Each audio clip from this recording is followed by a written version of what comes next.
Mi suegra arrastró físicamente a mi hija de 7 años fuera del escenario durante el show de talentos escolar, porque ella robaba el protagonismo a su nieta favorita. Cuando mi esposo me prohibió confrontarla, descubrí su oscuro secreto familiar que cambiaría todo para siempre. Era un día especial. Mi pequeña Lucía había practicado su rutina de baile durante semanas para el Festival de Talentos de la escuela. Sus ojos brillaban mientras giraba en su vestido rosa, haciendo piruetas frente al espejo de nuestra sala. «Detente ahí». Antes de la revelación más impactante de esta historia, hypea este video. Es la función más nueva de YouTube que nos eleva en el ranking. Solo haz clic en me gusta y verás aparecer el botón hypear. ¿Hecho? ¡Fantástico! Continuemos con el relato. Como madre, mi corazón se hinchaba de orgullo al verla tan feliz, tan ilusionada. Nunca imaginé que ese día terminaría con mi hija llorando desconsoladamente y con una traición familiar que sacudiría los cimientos de nuestro matrimonio. Cuando llegamos al auditorio escolar, inmediatamente noté que mi suegra, doña Mercedes, ya estaba allí con mi cuñada Elisa y su hija Clara, la prima de Lucía y nieta favorita de Mercedes. La tensión en el ambiente era palpable. Desde que me casé con Eduardo hace 9 años, Mercedes nunca me aceptó completamente. Siempre fui la intrusa, la mujer que le robó a su precioso hijo. Durante años soporté sus comentarios despectivos, sus miradas de desaprobación y su favoritismo descarado hacia Clara. Pero por amor a Eduardo, siempre me mantuve en silencio. El show comenzó y varios niños presentaron sus talentos. Cuando llegó el turno de Clara, quien iba a recitar un poema, Mercedes se irguió en su asiento, su rostro iluminado por una sonrisa orgullosa. Clara comenzó su presentación, pero era evidente su nerviosismo. Olvidó varias líneas y su voz apenas se escuchaba. Aún así, cuando terminó, Mercedes aplaudió como si hubiera presenciado la actuación de una estrella de Broadway. 3 actos después, fue el turno de Lucía. Mi pequeña subió al escenario con confianza, su sonrisa iluminando el auditorio. Cuando la música comenzó, Lucía se transformó. Sus movimientos eran fluidos, precisos, llenos de la gracia natural que había heredado. El público estaba cautivado. Incluso desde mi asiento, podía ver las expresiones de asombro en los rostros de los padres y maestros. Mi corazón se hinchó de orgullo, pero entonces, desde el rabillo del ojo, vi a Mercedes levantarse de su asiento con una expresión que solo puedo describir como furia. Antes de que pudiera reaccionar, mi suegra caminó determinadamente hacia el escenario. Lo que sucedió después ocurrió tan rápido que apenas pude procesarlo. Mercedes subió al escenario. Agarró a Lucía por el brazo con tanta fuerza que mi hija soltó un grito de dolor, y literalmente la arrastró fuera del escenario mientras le susurraba algo al oído. El auditorio quedó en silencio.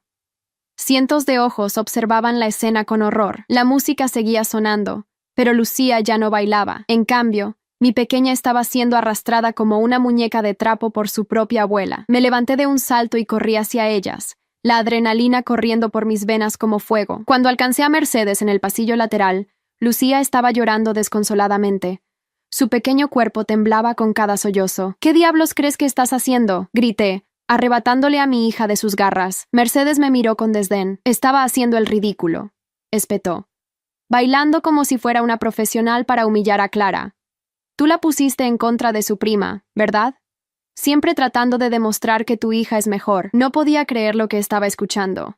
La confrontación que había evitado durante años finalmente estaba ocurriendo, y en el peor momento posible. ¿Has perdido la cabeza? Es una niña de 7 años bailando en un show escolar. Clara tuvo su momento y ahora era el turno de Lucía. Eduardo apareció entonces, su rostro pálido por la conmoción. «¿Qué está pasando aquí?», preguntó, aunque era dolorosamente obvio lo que había sucedido. «Tu madre acaba de arrastrar a tu hija fuera del escenario», respondí, tratando de controlar mi voz. En medio de su presentación, delante de toda la escuela, esperaba indignación, furia, cualquier reacción de un padre cuya hija acababa de ser humillada públicamente. Pero lo que vi en los ojos de Eduardo fue duda, conflicto y, lo que más me dolió, una lealtad dividida. «Estoy seguro de que mamá no quiso». «No te atrevas», interrumpí. «No te atrevas a justificarla. Tu hija está llorando, Eduardo. Mírala». Pero antes de que Eduardo pudiera responder, Mercedes intervino. «Siempre dramatizando todo», dijo con un suspiro exasperado. «Esa niña necesita disciplina. Tú la has malcriado, la has convertido en una presumida, en mis tiempos». No la dejé terminar. Tomé a Lucía en mis brazos y me alejé, dejando a Eduardo atrapado entre su madre y su esposa e hija. La traición que sentí en ese momento fue tan profunda que apenas podía respirar. Esa noche, cuando finalmente logré que Lucía se durmiera después de horas de lágrimas y preguntas para las que no tenía respuestas. ¿Por qué la abuela me odia, mamá? Enfrenté a Eduardo en nuestra habitación. Esperaba disculpas, indignación tardía, al menos algún reconocimiento de lo inaceptable que había sido el comportamiento de su madre. En cambio, obtuve excusas. Mamá está pasando por un momento difícil, dijo Eduardo, evitando mi mirada. Desde que papá murió, ella se aferra a Clara como si fuera su única conexión con él. Debemos entender y perdonar. ¿Perdonar? Mi voz temblaba de incredulidad. Eduardo humilló a nuestra hija delante de toda la escuela. ¿Tienes idea del trauma que eso puede causarle? ¿Y me pides que perdone y entienda? Es mi madre, Carla. Respondió con un tono que sugería que eso lo explicaba todo. No puedo ponerme en contra de ella. Fue en ese momento cuando algo dentro de mí se rompió. Después de años de soportar las microagresiones de Mercedes, de ver cómo Eduardo siempre encontraba excusas para el comportamiento tóxico de su madre, de sacrificar mi dignidad y ahora la de mi hija en el altar de la paz familiar. Algo finalmente se quebró. Entonces estás eligiendo a tu madre sobre tu hija, dije, las palabras sabiendo a veneno en mi boca. Eduardo no respondió, y su silencio fue más elocuente que cualquier palabra. Esa noche dormí en la habitación de Lucía, abrazando a mi pequeña mientras planificaba nuestro siguiente movimiento. Porque una cosa estaba clara. Las cosas no podían seguir así. No permitiría que mi hija creciera en un ambiente donde era tratada como ciudadana de segunda clase por su propia familia tóxica. Lo que no sabía entonces era que este incidente sería solo el catalizador de una serie de descubrimientos que cambiarían nuestras vidas para siempre. Descubrimientos que revelarían secretos familiares enterrados durante décadas y que pondrían a prueba no solo mi matrimonio, sino también mi propia fortaleza como mujer y como madre. Y la venganza, cuando finalmente llegó, no fue planeada por mí, sino servida por el destino en un plato frío que nadie, especialmente Mercedes, vio venir. A la mañana siguiente, desperté decidida a proteger a Lucía. Durante el desayuno, le dije a Eduardo que llevaría a nuestra hija a casa de mis padres por unos días para darle espacio a la situación. Esperaba que protestara, que luchara por mantenernos allí, que finalmente se pusiera de nuestro lado. En cambio, asintió con una mezcla de alivio y culpa en su rostro. Su pasividad fue otra puñalada de traición. Quizás sea lo mejor, dijo, evitando mi mirada. Dará tiempo para que todos se calmen. Mientras empacaba nuestras cosas, Eduardo recibió una llamada de su madre. No pretendí escuchar, pero sus palabras resonaron claramente desde la cocina. Sí, mamá. No estoy enojado. Carla está un poco alterada, pero ya se le pasará. Siempre ha sido demasiado sensible. Cada palabra era como ácido corroyendo lo que quedaba de nuestro matrimonio. ¿Demasiado sensible? ¿Después de lo que había hecho a nuestra hija? Esa tarde, mientras Lucía dormía en casa de mis padres, decidí regresar sola a nuestro hogar para recoger más pertenencias. La casa estaba vacía.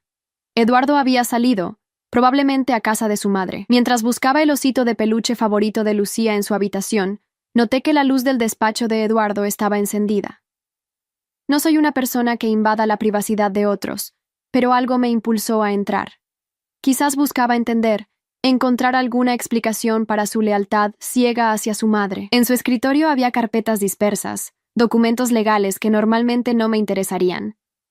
Estaba a punto de irme cuando un nombre en uno de los papeles captó mi atención. Finca La Esperanza. Transferencia de propiedad. La Esperanza era la propiedad familiar de los Montero, la joya de la corona del patrimonio familiar. Una hacienda colonial valorada en millones que había pertenecido al padre de Eduardo y que, según me habían dicho, pasaría a Eduardo como único hijo varón, siguiendo la tradición familiar. Con manos temblorosas, tomé el documento y comencé a leer. Lo que descubrí me dejó sin aliento. Eduardo había firmado la transferencia de La Esperanza, a nombre de su sobrina Clara, con Mercedes como albacea hasta que la niña cumpliera 18 años. La fecha de la firma era de apenas 3 semanas atrás. Mi mente trabajaba a toda velocidad tratando de procesar esta información. Eduardo siempre había hablado de La Esperanza como nuestro futuro, como la herencia que un día pasaría a Lucía. ¿Cómo podía haber cedido la propiedad familiar a su sobrina sin siquiera consultarme? ¿Qué clase de padre desheredaba a su propia hija? Seguí buscando y encontré más documentos. estados de cuenta bancarios que mostraban transferencias mensuales a Mercedes, cantidades significativas que explicaban por qué nuestros ahorros siempre parecían estancarse a pesar de los buenos ingresos de Eduardo. Y entonces lo vi, un sobre con mi nombre. Dentro había un informe de investigación privada. Alguien había estado siguiéndome, fotografiándome durante meses. Las imágenes me mostraban en situaciones completamente inocentes, recogiendo a Lucía de la escuela, almorzando con una amiga, comprando en el supermercado. Pero cada foto tenía anotaciones siniestras. Reunión sospechosa con hombre no identificado. Mi primo que estaba de visita. Comportamiento errático al comprar. Simplemente había olvidado mi lista de compras. La última página del informe contenía una recomendación. No hay evidencia concreta de infidelidad o comportamiento inadecuado. Recomendamos continuar la vigilancia. Firmado por una agencia de detectives privados. Mi esposo había contratado a alguien para espiarme. La habitación comenzó a dar vueltas. ¿Qué clase de matrimonio teníamos realmente? ¿Quién era este hombre con el que compartía mi vida desde hace 9 años? Estaba tan absorta en mi descubrimiento que no escuché la puerta principal abrirse. Solo cuando sentí una presencia en la entrada del despacho, levanté la mirada. Eduardo estaba allí, su rostro una mezcla de sorpresa y furia. ¿Qué crees que estás haciendo?, preguntó, su voz peligrosamente baja. Levanté los documentos. ¿Qué crees tú que estás haciendo? ¿Transferiste la esperanza a Clara? ¿Me has estado espiando? La expresión de Eduardo cambió de ira a algo peor. Resignación. Como si finalmente se hubiera quitado una máscara que llevaba puesta demasiado tiempo. No lo entenderías, dijo, entrando en la habitación y cerrando la puerta. Mi madre, siempre tu maldita madre. Interrumpí, incapaz de contener mi frustración. ¿Qué tiene que ver ella con esto? Eduardo se sentó pesadamente, como si de repente cargara un gran peso. La esperanza siempre fue de ella, Carla. Mi padre se la dejó cuando murió, pero con una condición, que permaneciera en la familia tóxica, que nunca saliera del apellido Montero. Pero tú eres un Montero, argumenté confundida. Eduardo soltó una risa amarga. Ese es el punto. Yo no soy un verdadero Montero. Me quedé helada, sin comprender completamente lo que implicaban sus palabras. Mi padre no era mi padre biológico, continuó Eduardo, cada palabra pareciendo causarle dolor físico. Mi madre tuvo una aventura. El hombre que creí mi padre toda mi vida lo descubrió cuando yo tenía 12 años, mediante una prueba de paternidad secreta. Nunca me lo dijo directamente, pero lo usó para controlar a mi madre durante el resto de su vida. La amenazó con desheredarla, con exponerla públicamente si no se comportaba exactamente como él quería. La revelación me dejó sin palabras. Todo comenzaba a tener un terrible sentido. La obsesión de Mercedes con mantener las apariencias, su insistencia en la pureza de la línea familiar, su favoritismo hacia Clara, la hija de su hija biológica. Cuando mi padre murió, continuó Eduardo, dejó la esperanza a mi madre con la condición de que pasara exclusivamente a un heredero legítimo del apellido Montero. Fue su venganza final, su forma de recordarle su traición incluso después de muerto. Clara es la única nieta de sangre Montero. Yo soy una anomalía, un intruso en mi propia familia. ¿Y por eso has permitido que tu madre trate a nuestra hija como una ciudadana de segunda clase?, pregunté, la indignación superando mi shock inicial.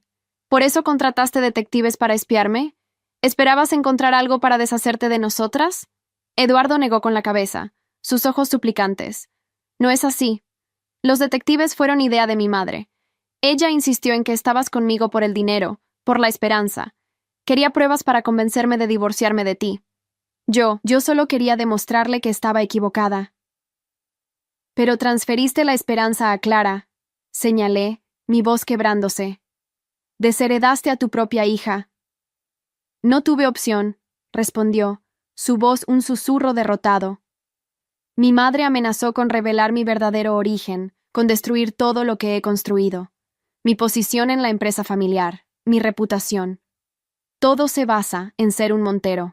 La magnitud de su cobardía me golpeó como una ola helada. Este hombre había permitido que su madre traumatizara a nuestra hija, había traicionado mi confianza y había elegido proteger una mentira sobre su identidad en lugar de proteger a su familia. ¿Y qué hay de Lucía?, pregunté, las lágrimas corriendo libremente por mis mejillas. ¿Ella tampoco es una verdadera Montero para ti? Algo se quebró en la expresión de Eduardo. Yo amo a Lucía, dijo, pero sus palabras sonaban huecas incluso para él mismo. No lo suficiente, respondí, recogiendo los documentos. No lo suficiente para defenderla, para protegerla de tu madre, para asegurar su futuro. Me dirigí hacia la puerta, pero Eduardo me bloqueó el paso. ¿Qué vas a hacer con esos papeles?, preguntó, su voz teñida de pánico. Lo miré, viendo realmente al hombre con quien me había casado por primera vez. Un hombre débil, controlado por los hilos del miedo y la inseguridad que su madre manejaba magistralmente. Voy a proteger a mi hija, respondí simplemente, algo que tú deberías haber hecho desde el principio. Salí del despacho, dejando a Eduardo con sus secretos y su cobardía. Mientras conducía de regreso a casa de mis padres, donde Lucía dormía ajena a la tormenta que se avecinaba, tomé una decisión. La venganza no sería mi objetivo. La justicia para mi hija, sí. Lo que no sabía entonces era que los documentos que llevaba conmigo contenían mucho más que la evidencia de la traición de Eduardo. Contenían la semilla de la destrucción del imperio que Mercedes Montero había construido sobre mentiras, manipulación y secretos familiares. Y yo estaba a punto de convertirme, sin quererlo, en el catalizador de esa destrucción. Esa noche, mientras revisaba meticulosamente los documentos que había tomado del despacho de Eduardo, descubrí algo que me heló la sangre. La transferencia de la Esperanza a Clara no era el único movimiento financiero sospechoso. Había registros de transferencias a cuentas offshore, facturas de empresas fantasma, y lo más perturbador, evidencia de evasión fiscal sistemática. El Imperio Montero, respetado y admirado en toda la región, parecía sostenerse sobre una base de corrupción financiera. Y Mercedes, la matriarca implacable, estaba en el centro de toda la operación. Con manos temblorosas, llamé a mi hermano Javier, abogado especializado en derecho corporativo. Sin entrar en detalles, le pedí que me recomendara al mejor abogado de derecho familiar que conociera. Necesitaba entender mis opciones, proteger a Lucía y a mí misma de lo que se avecinaba. Al día siguiente, mientras Lucía estaba en clases particulares que mis padres habían organizado para mantenerla ocupada y alejada del drama familiar, me reuní con la abogada Valentina Rojas. Algo en su mirada perspicaz y su actitud directa me dio confianza inmediata. «Señora Montero», comenzó ella. «Llámeme Carla, por favor», interrumpí. «Y pronto puede que vuelva a ser Carla Jiménez». Valentina asintió comprensivamente. «Cuénteme exactamente qué está pasando». Durante la siguiente hora, le relaté todo. El incidente en el show de talentos, la complicidad de Eduardo, los documentos que había descubierto, la verdad sobre el origen de mi esposo y cómo esto había afectado su relación con su madre y, por extensión, con nuestra hija. Valentina tomó notas meticulosamente, interrumpiendo ocasionalmente para hacer preguntas precisas. Cuando terminé, se reclinó en su silla, su expresión grave. «Tienes un caso sólido para el divorcio y la custodia completa», dijo finalmente. «El informe del detective que Eduardo contrató para espiarte juega a tu favor, irónicamente. Demuestra que no tenía razones legítimas para sospechar de ti». Asentí, un pequeño alivio en medio de tanto caos. «Pero hay algo más serio aquí», continuó Valentina, señalando los documentos financieros. «Esto va más allá de un caso de derecho familiar. Hay evidencia de fraude fiscal, posiblemente lavado de dinero. Si estos documentos llegan a las autoridades fiscales, destruiría a la familia Montero», completé su pensamiento, «y potencialmente implicaría a Eduardo», añadió Valentina con cautela. «Aunque por lo que me cuentas, él parece más una marioneta que un perpetrador activo». Me quedé en silencio, procesando las implicaciones. Usar esta información significaría no solo el fin de mi matrimonio, sino posiblemente el fin de la reputación y la libertad de Eduardo. A pesar de todo, no podía evitar sentir una punzada de duda. Este era el padre de mi hija, el hombre que alguna vez amé. Como si leyera mis pensamientos, Valentina habló suavemente. «No tienes que decidir todo hoy, pero te recomendaría que aseguremos estos documentos y comencemos el proceso de divorcio inmediatamente». Salí de la oficina de Valentina con un plan inicial y una cita para la próxima semana. Mientras conducía para recoger a Lucía, mi teléfono sonó. Era Eduardo. «¿Dónde están los documentos, Carla?» Su voz sonaba tensa, desesperada. «A salvo», respondí, manteniendo mi voz firme a pesar del tumulto interior. «No entiendes lo que has hecho», dijo Eduardo, casi suplicante. «Mi madre está furiosa. Está amenazando con hacer cosas terribles». «¿Qué clase de cosas, Eduardo?», pregunté, aunque ya podía imaginarlo. Hubo un largo silencio. «Viene por Lucía», dijo finalmente. «Dice que si no recupera esos documentos, solicitará la custodia de Lucía. Tiene conexiones, Carla. Jueces, políticos. Puede hacerlo. La rabia que sentí en ese momento fue tan intensa que tuve que detener el auto. ¿Me estás diciendo que tu madre está amenazando con quitarme a mi hija? ¿La misma mujer que la arrastró del escenario y la humilló públicamente? Dais que tiene evidencia de que eres una madre inestable, continuó Eduardo. Su voz apenas un susurro. Las fotos del detective, sacadas de contexto. Carla, por favor, devuelve los documentos. No sabes de lo que es capaz. En ese momento, cualquier duda que pudiera haber tenido se disipó. La imagen de Mercedes arrastrando a mi hija del escenario se fusionó con la amenaza actual, cristalizando mi resolución. Dile a tu madre que se prepare, respondí, mi voz tranquila pero cargada de determinación. Si quiere guerra, la tendrá. Colgué antes de que Eduardo pudiera responder y llamé inmediatamente a Valentina. Le conté sobre la amenaza de Mercedes. Esto cambia las cosas, dijo Valentina tras escucharme. Necesitamos actuar rápido. ¿Puedes venir a mi oficina mañana temprano? Traeremos a un especialista en derecho fiscal. Esa noche, mientras veía a Lucía dormir, me prometí a mí misma que la protegería a toda costa. Si Mercedes Montero quería una confrontación, se enfrentaría no a la nuera sumisa que había conocido durante 9 años, sino a una madre dispuesta a todo por su hija. Lo que no esperaba era que, al día siguiente, la verdadera bomba estallaría, cambiando para siempre el equilibrio de poder en esta guerra familiar. La mañana siguiente llegó con una noticia que sacudió los cimientos de mi mundo ya tambaleante. Mientras me preparaba para mi reunión con Valentina, recibí una llamada de Elisa, la hermana de Eduardo y madre de Clara. Su voz sonaba alterada, casi irreconocible. Carla, tienes que ayudarnos, dijo sin preámbulos. La policía fiscal está en casa de mi madre. Se la han llevado para interrogarla. Eduardo también está allí. Me quedé helada. ¿De qué estás hablando? ¿Qué ha pasado? No lo sé con certeza, respondió Elisa, su voz quebrándose. Algo sobre irregularidades fiscales, cuentas no declaradas. Carla, están hablando de años de prisión. Mi mente trabajaba a toda velocidad. No había entregado los documentos a las autoridades. Apenas había tenido tiempo de analizarlos con Valentina. Elisa, te juro que yo no. Eduardo dice que tú tienes documentos que podrían aclarar todo, interrumpió. Dice que si los entregas ahora, quizás puedan demostrar que fue un error administrativo, no fraude intencional. La manipulación era tan transparente que casi me río. ¿Y también te dijo que vuestra madre amenazó con quitarme a Lucía? El silencio al otro lado de la línea fue revelador. Lo sabías, dije, la realización golpeándome como una bofetada. Sabías lo que planeaba hacer. Es complicado, Carla, respondió Elisa débilmente. Mamá solo quiere proteger el legado familiar. ¿Arrancando a mi hija de mis brazos? ¿Eso es proteger el legado familiar? Mi voz temblaba de indignación. Tu madre arrastró a Lucía del escenario como si fuera basura, Elisa. Mi hija lloró durante horas, preguntándome por qué su abuela la odiaba. Otro silencio, esta vez más largo. Cuando Elisa habló de nuevo, su voz sonaba diferente, más pequeña. No fue idea de mamá lo del show de talentos. ¿Qué? Fue mía, confesó Elisa, las palabras saliendo como una avalancha.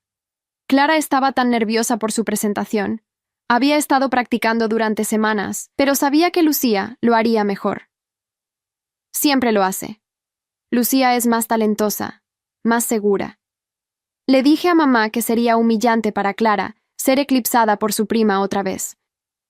Fue mi idea que interviniera si Lucía comenzaba a opacar a Clara. La confesión me dejó sin palabras. Todo este tiempo había culpado exclusivamente a Mercedes, pero la traición venía de todas partes. ¿Por qué me dices esto ahora?, pregunté finalmente. Porque estoy cansada, Carla, respondió Elisa, un sollozo escapando de su garganta, cansada de las mentiras, de la manipulación. Mamá nos ha estado controlando a todos durante años con sus secretos y sus amenazas. Eduardo, yo, incluso nuestros hijos. Todos somos peones en su juego. Mi mente conectó las piezas rápidamente. ¿Fuiste tú quien denunció a tu madre ante las autoridades fiscales? El silencio de Elisa fue toda la confirmación que necesitaba. Hay más, Carla, continuó después de un momento. Cosas que Eduardo no sabe, que nadie sabe excepto mamá y yo. Cosas sobre el verdadero padre de Eduardo. Mi pulso se aceleró. Te escucho. Lo que Elisa me reveló en los siguientes 20 minutos cambió completamente mi perspectiva sobre la situación. El padre biológico de Eduardo no era un amante anónimo como él creía. Era Gustavo Rincón, el antiguo socio de negocios del padre de Mercedes, un hombre que había sido misteriosamente excluido del negocio familiar justo antes del nacimiento de Eduardo. Gustavo amenazó con reconocer a Eduardo como su hijo, explicó Elisa. Mi padre, nuestro padre oficial, Se enteró y lo obligó a firmar un acuerdo de confidencialidad a cambio de una suma considerable. Ese dinero fue el inicio de las cuentas offshore que mamá ha estado manejando desde entonces. ¿Y Gustavo aceptó abandonar a su hijo así, sin más? Pregunté, incrédula. No exactamente, respondió Elisa. El acuerdo incluía una cláusula. Si alguna vez se revelaba públicamente que Eduardo no era un Montero biológico, Gustavo recibiría el 40% de todos los activos familiares, incluida la esperanza. Comencé a entender la obsesión de Mercedes con mantener el secreto, su determinación de que la esperanza pasara a Clara, su nieta legítima. ¿Gustavo sigue vivo? Pregunté. Muy vivo, confirmó Elisa. Y muy rico por derecho propio. No necesita el dinero de los Montero, pero mi madre está convencida de que vendría por todo si supiera que tiene la oportunidad. ¿Y por qué me cuentas todo esto ahora? Pregunté, la sospecha creciendo en mi interior. Elisa soltó un suspiro tembloroso. Porque creo que es hora de que toda la verdad salga a la luz. Eduardo merece saber quién es realmente su padre. Y tú mereces todas las armas posibles para proteger a Lucía. Terminé la llamada con Elisa sintiéndome como si hubiera entrado en una novela de intriga familiar. Rápidamente llamé a Valentina para ponerla al día y posponer nuestra reunión. Necesitaba verificar esta nueva información antes de decidir nuestro próximo movimiento. Mientras tanto, Eduardo me bombardeaba con mensajes cada vez más desesperados.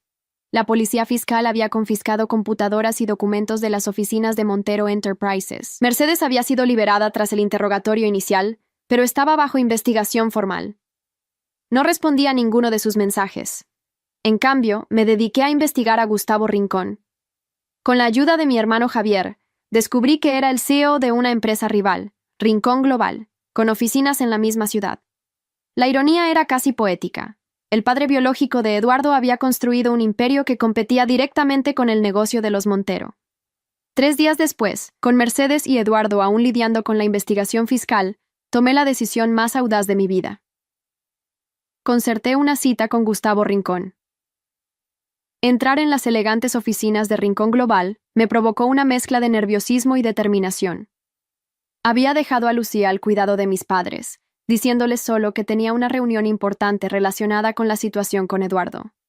Gustavo Rincón resultó ser un hombre imponente de unos 60 años, con el mismo color de ojos que Eduardo, un detalle que nunca había cuestionado, asumiendo que venía de su supuesto padre. Su mirada perspicaz me evaluó mientras me invitaba a sentarme frente a su escritorio. «Señora Montero», dijo con una voz profunda que irradiaba autoridad, «debo admitir que estoy intrigado. No es común que la esposa de un ejecutivo de Montero Enterprises solicite una reunión conmigo. Pronto seré exesposa», corregí, manteniendo mi voz firme a pesar de mis nervios. «Y creo que tengo información que podría interesarle personalmente, señor Rincón». Alcé mi bolso y saqué una carpeta.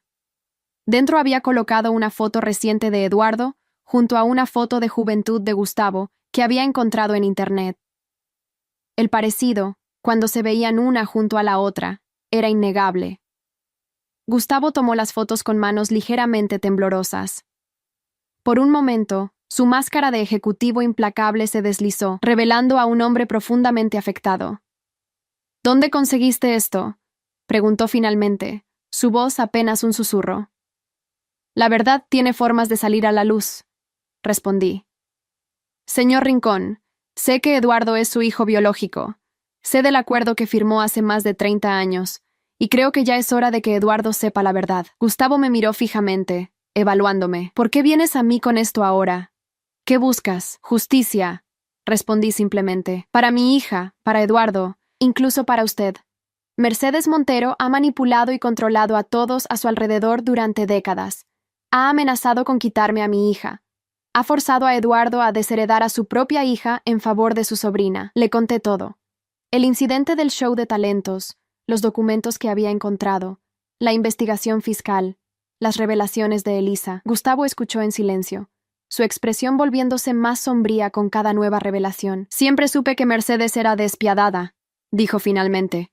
«Pero esto, usar a un niño como peón, amenazar a una madre con quitarle a su hija, eso cruza todas las líneas. Entonces, ¿me ayudará?», pregunté directamente. Gustavo se levantó y caminó hacia la ventana, contemplando la ciudad mientras consideraba mi petición.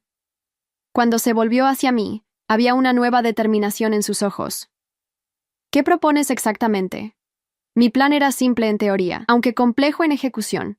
Gustavo reclamaría sus derechos según el acuerdo original, exigiendo el 40% de los activos Montero ahora que el secreto estaba a punto de hacerse público. Mientras tanto, yo usaría los documentos fiscales como palanca para negociar la custodia completa de Lucía y una división justa de bienes en el divorcio. No busco destruir a Eduardo, aclaré.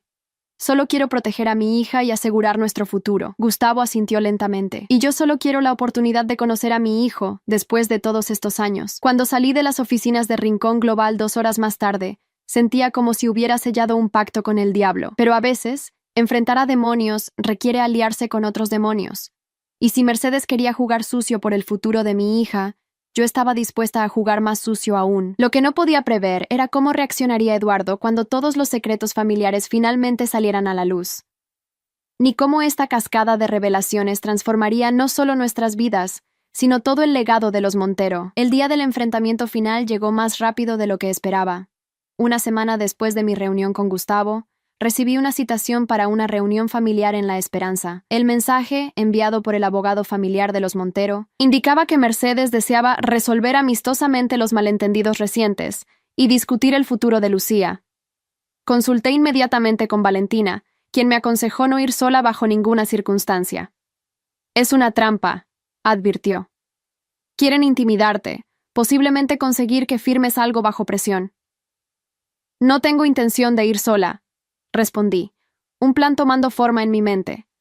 Llamé a Gustavo Rincón y le informé sobre la reunión. Es la oportunidad perfecta, dijo, su voz mezclando ansiedad y determinación. Después de 30 años, finalmente conoceré a mi hijo cara a cara. El día señalado, dejé a Lucía con mis padres, prometiéndole que pronto todo mejoraría. Su pequeño rostro, aún marcado por la confusión y la tristeza de las últimas semanas, me dio la fuerza que necesitaba para lo que estaba a punto de hacer. Conduje hasta La Esperanza acompañada por Valentina. Habíamos acordado que Gustavo llegaría unos minutos después que nosotras, para maximizar el impacto de su aparición. La hacienda colonial que había visitado tantas veces como esposa de Eduardo, ahora se alzaba como un símbolo de todas las mentiras y manipulaciones que habían definido mi matrimonio. Sus elegantes columnas y amplios jardines, que alguna vez admiré, ahora me parecían fríos y opresivos. En el salón principal, encontramos a Mercedes sentada como una reina en su trono, flanqueada por Eduardo y Elisa. También estaban presentes el abogado familiar, Ramírez, y para mi sorpresa, Clara, que a sus 12 años parecía incómoda y fuera de lugar. Carla, Mercedes me saludó con frialdad. Veo que has traído compañía, mi abogada, respondí, presentando a Valentina. Dado que esta reunión implica el futuro de mi hija, consideré prudente tener representación legal. Mercedes frunció los labios con disgusto. Esto es un asunto familiar, no legal. Considerando que has amenazado con quitarme a mi hija, creo que es ambos. Respondí, manteniendo mi voz firme. Eduardo parecía demacrado, con círculos oscuros bajo los ojos. Ni siquiera me miró directamente, su atención fija en sus propias manos. Elisa, por otro lado, parecía nerviosa pero decidida, lanzándome miradas que interpretamos como una confirmación silenciosa de nuestra alianza secreta. Vayamos al grano, dijo Mercedes, haciendo un gesto al abogado Ramírez. Hemos preparado un acuerdo que creemos será beneficioso para todos. Ramírez me entregó un documento.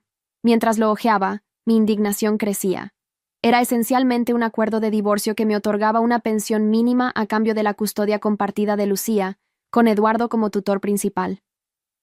La Esperanza y todos los activos significativos permanecerían bajo control de la familia Montero. ¿Es una broma?, pregunté, pasando el documento a Valentina. ¿Realmente esperas que entregue a mi hija después de lo que le hiciste? Bueno, fue un incidente aislado, respondió Mercedes con desdén. Estaba protegiendo a mi nieta. ¿De qué?, contraataqué. ¿De una niña de 7 años bailando en un escenario escolar? ¿Tanto te amenaza el talento de mi hija? Mercedes entrecerró los ojos. Lucía necesita estructura, disciplina, valores que claramente no estás inculcando. Eduardo está de acuerdo conmigo.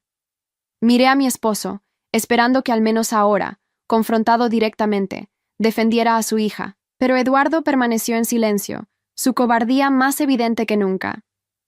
Este acuerdo es inaceptable, intervino Valentina profesionalmente. Mi cliente no cederá la custodia primaria bajo ninguna circunstancia, especialmente considerando el incidente documentado de maltrato físico y emocional por parte de la señora Montero hacia la menor. Maltrato es una acusación muy seria, respondió Ramírez con voz tensa, y una que la distinguida familia Montero podría impugnar fácilmente en los tribunales. ¿Con qué pruebas?, preguntó Valentina. ¿Con las fotografías de un detective privado contratado ilegalmente para espiar a mi cliente? ¿O quizás con testimonios de los cientos de padres y maestros que presenciaron cómo la señora Montero arrastró físicamente a Lucía del escenario? La tensión en la habitación era palpable. Mercedes mantenía su fachada de calma, pero podía ver la furia creciendo en sus ojos. Permítanme ofrecer una contrapropuesta, dije, alcanzando mi propio maletín. Divorcio inmediato. Custodia completa para mí, con visitas supervisadas para Eduardo. División equitativa de los bienes adquiridos durante nuestro matrimonio. Absolutamente ridículo, espetó Mercedes. Eduardo es un Montero. Los Montero no aceptan tales términos. El momento había llegado. Como si fuera una señal, escuchamos el sonido de un coche aproximándose por el camino de entrada. Sobre eso, dije, sintiendo una extraña calma a pesar de la tormenta que estaba a punto de desatar. Hay algo que todos deberíamos discutir sobre lo que significa realmente ser un Montero. Antes de que Mercedes pudiera responder, la puerta del salón se abrió. Gustavo Rincón entró con paso decidido, su presencia llenando inmediatamente la habitación. El efecto de su aparición fue inmediato y dramático. Mercedes palideció como si hubiera visto un fantasma. Eduardo, confundido, miró al recién llegado y luego a su madre, buscando una explicación, pero fue Elisa quien reaccionó más visiblemente, poniéndose de pie con una expresión de asombro y algo parecido al alivio. «Gustavo», murmuró Mercedes, su voz apenas audible. «¿Qué haces aquí?» «Después de 30 años, Mercedes», respondió Gustavo, su voz resonando en el salón. «Creo que es hora de que conozca a mi hijo». El silencio que siguió fue ensordecedor. Eduardo parecía congelado, su mirada alternando entre Gustavo y su madre, las piezas encajando lentamente. «¿De qué está hablando?», preguntó finalmente, su voz quebrándose. «Mamá, ¿qué está pasando?». Mercedes se levantó abruptamente. «Esto es una emboscada. Ramírez, haz que este hombre se vaya inmediatamente».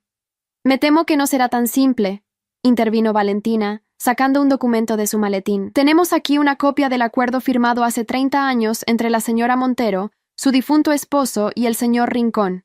Un acuerdo que especifica claramente que si alguna vez se revelaba públicamente que Eduardo no es un Montero biológico, el señor Rincón tendría derecho al 40% de todos los activos familiares, incluida la esperanza».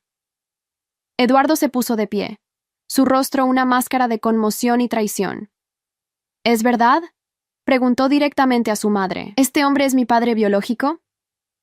Mercedes intentó mantener su compostura, pero por primera vez desde que la conocía, vi su fachada resquebrajarse completamente. «Fue hace mucho tiempo», dijo finalmente. «Tu padre, el hombre que te crió, nunca quiso que lo supieras. ¿Y por eso me has manipulado toda mi vida?». La voz de Eduardo temblaba de emoción contenida. «¿Por eso me obligaste a transferir la esperanza a Clara? ¿Por eso me hiciste contratar detectives para espiar a mi propia esposa?». «Todo lo que he hecho ha sido para proteger el legado familiar», respondió Mercedes, recuperando algo de su habitual autoridad. «¿Qué legado, mamá?», intervino Elisa inesperadamente. «¿Un legado de mentiras, manipulación y miedo? ¿De obligar a tus hijos a vivir según tus reglas, sin importar lo infelices que sean? No te atrevas a hablarme así», siseó Mercedes, «después de todo lo que he sacrificado por ustedes». «Lo único que has sacrificado es nuestra felicidad», respondió Elisa. Luego miró a su hija, sentada incómodamente en un rincón. «Y casi sacrifico la de Clara también, siguiendo tu ejemplo». «Lo siento, Carla», añadió, mirándome directamente. «Siento haber sido parte de esto. Siento lo que le hicimos a Lucía». La dinámica en la habitación había cambiado completamente. Mercedes, acostumbrada a tener el control absoluto, veía cómo su cuidadosamente construido imperio de mentiras se desmoronaba ante sus ojos. Gustavo dio un paso adelante, acercándose a Eduardo. «No espero que me aceptes como tu padre», dijo con voz sorprendentemente suave. «Ni siquiera te pido que me perdones por no haber luchado más por ti. Pero quiero que sepas que nunca dejé de pensar en ti, de preguntarme cómo sería tu vida. Eduardo se quedó inmóvil, su rostro un torbellino de emociones. Finalmente, se volvió hacia mí. ¿Tú organizaste esto?, preguntó, pero no con acusación, sino con una especie de asombro. Lo hice por Lucía, respondí con simplicidad. Y quizás también por ti. Merecías saber la verdad, Eduardo. Todos la merecíamos. Durante las siguientes 2 horas, la reunión que Mercedes había planeado como una demostración de poder se convirtió en algo completamente diferente. Un ajuste de cuentas familiar, donde décadas de secretos, mentiras y manipulaciones salieron a la luz. Valentina presentó meticulosamente la evidencia que habíamos recopilado: los documentos fiscales dudosos, el informe del detective privado, testimonios sobre el incidente del show de talentos, todo. Eduardo, inicialmente aturdido, comenzó a ver la magnitud de la manipulación a la que había estado sometido toda su vida. ¿Cómo pude ser tan ciego?, murmuró en un momento, más para sí mismo que para los demás. Mercedes, acorralada pero aún combativa, intentó una última jugada desesperada. «Si siguen adelante con esto», amenazó, «destruirán a la familia Montero. Todo lo que hemos construido durante generaciones se perderá». «Quizás sea necesario», respondió sorprendentemente Eduardo. «Quizás necesitemos construir algo nuevo, algo basado en la verdad y no en mentiras». Al final, llegamos a un acuerdo que ninguno de los presentes hubiera imaginado posible al inicio de la reunión. Eduardo reconoció públicamente a Gustavo como su padre biológico, iniciando una relación que, aunque compleja, ofrecía una posibilidad de sanación para ambos. La esperanza, símbolo del control y manipulación de Mercedes, sería vendida, con los beneficios divididos según el acuerdo original.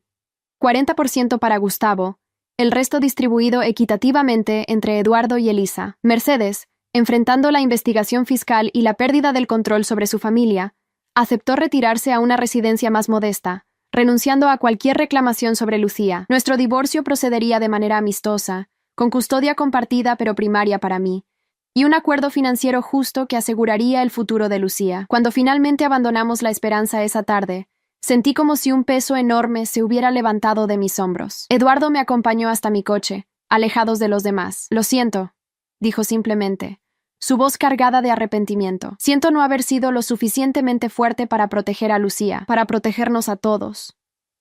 «También yo lo siento», respondí. «Siento que tuvieras que descubrir la verdad de esta manera». «No», Eduardo sacudió la cabeza. «Necesitaba saberlo. Necesitaba ver realmente quién era mi madre, quién era yo, quién podría ser». Nos miramos en silencio, conscientes de que aunque nuestro matrimonio había terminado, seguiríamos conectados para siempre a través de Lucía.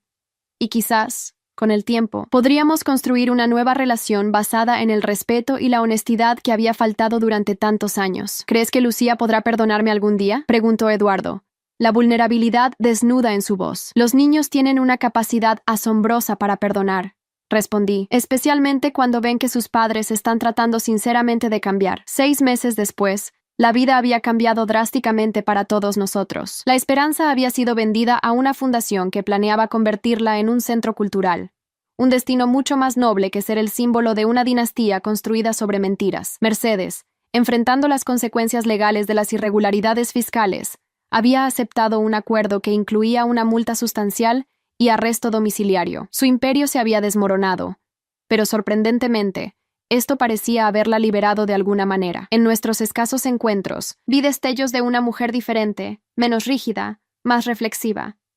Elisa y Clara iniciaron su propio proceso de sanación. Clara, liberada de la presión de ser la heredera perfecta, floreció de maneras inesperadas, descubriendo sus propios talentos e intereses. Ella y Lucía, lentamente, comenzaron a construir una relación genuina de primas, sin la sombra de la competencia y el favoritismo que Mercedes había fomentado. Eduardo y Gustavo avanzaban cautelosamente en su relación padre-hijo. Era complicado, lleno de emociones contradictorias, pero también hermoso en su autenticidad. Lo más importante para mí era ver cómo Eduardo se transformaba como padre. Sin la influencia tóxica de Mercedes, se permitió conectar verdaderamente con Lucía, descubriendo el gozo simple de ser el padre que ella necesitaba, no el que su madre esperaba que fuera.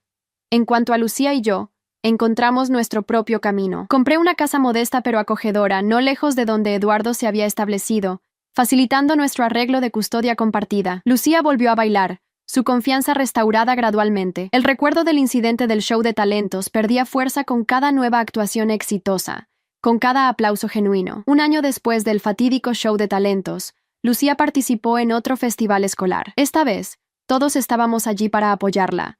Yo en primera fila, Eduardo a mi lado, incluso Elisa y Clara entre el público.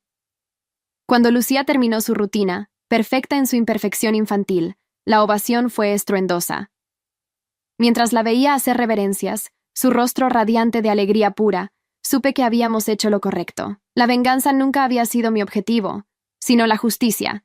Crear un mundo donde mi hija pudiera brillar sin miedo, donde las mentiras y manipulaciones no dictaran su futuro. A veces, enfrentar a una familia tóxica requiere más que paciencia o comprensión. A veces requiere el coraje de exponer las verdades incómodas, de sacudir los cimientos mismos sobre los que se han construido las relaciones. No fue fácil, y el camino estuvo lleno de dolor y confrontación. Pero mientras veía a mi hija florecer, libre del legado venenoso que casi la sofoca, supe que cada momento difícil había valido la pena. Porque al final, la verdadera traición no es romper los lazos familiares tóxicos, sino permitir que continúen dañando a quienes más amamos. Al terminar la presentación de Lucía, Eduardo se acercó a mí mientras los niños se preparaban para el número final grupal. «Gracias», dijo simplemente. «¿Por qué?», pregunté, genuinamente curiosa. «Por tener la fuerza que yo no tuve», respondió. «Por romper el ciclo que nos estaba destruyendo a todos». Sonreí, viendo a nuestra hija reunirse con sus compañeros, libre y feliz. «A veces», dije, «es necesario que algo se rompa completamente para poder reconstruirlo mejor». Y mientras el escenario se llenaba de niños cantando, pensé en lo lejos que habíamos llegado desde aquel día en que Mercedes arrastró a Lucía del escenario. Las heridas aún estaban ahí, algunas todavía en proceso de cicatrización, pero ahora había luz donde antes solo había sombras, verdad donde antes reinaba el engaño, y esa, quizás, era la mayor victoria de todas. Hay historias que no son solo historias, son espejos de la vida. Si esta te conmovió, ayúdanos a seguir contando otras que también merecen ser escuchadas. Dale hype a este video para que más personas puedan verlo. Muchas gracias y que tengas un excelente día.